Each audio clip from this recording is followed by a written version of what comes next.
একটি দুর্ঘটনা যা সারা জীবনের কান্না। এই বাক্যের যেন বাস্তব চিত্র এই পরিবার। মাইক্রোবাসে করে পুরো পরিবার বেরিয়েছিল ঈদের আনন্দ ভাগ করে নিতে। পরিবারের সঙ্গে কিছু সুখের সময় কাটানোর আশায় হাসি মুখে বাড়ি ছেড়েছিল কক্সবাজারের উদ্দেশ্যে। হয়তো ভেবেছেন সেখানে ভাসবেন আনন্দের জোয়ারে, কিন্তু ভাগ্যের কি নির্মম পরিহাস। আনন্দের যাত্রা পাঠিয়ে দিল চিরনিদ্রায়। এক ভয়ঙ্কর সংঘর্ষে থেমে গেল একটি পরিবারের গল্প। মহাসড়কে রচিত হলো এক রক্তাক্ত দৃশ্যপট।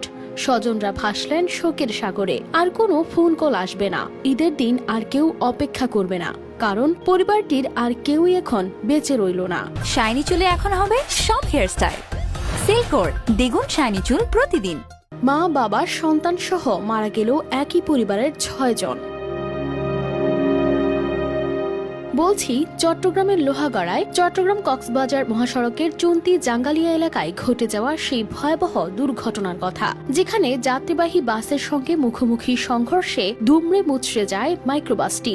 ঘটনাস্থলেই প্রাণ হারান এই পরিবারের 5 সদস্য। গুরুতর আহত অবস্থায় হাসপাতালে নেওয়া হয়েছিল তাদের বড় মেয়ে তাসনিয়া ইসলাম প্রেমাকে, কিন্তু শুক্রবার সকালে তিনিও চিকিৎসাধীন অবস্থায় মারা যান। এরপর আর এই পরিবারে কেউই বেঁচে রইলেন না। একসঙ্গে 6 জন স্বজনকে হারিয়ে এখন তাদের গ্রামে শুধুই কান্না। হাসি মুখে যারা বেরিয়েছিলেন আনন্দ যাত্রায়, আর ফিরলেন লাশ হয়ে।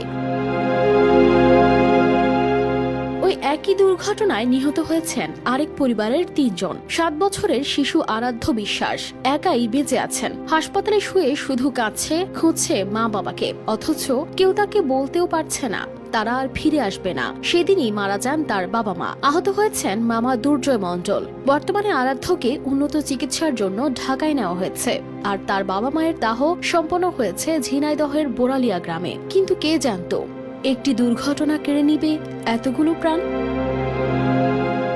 News desk, RTV।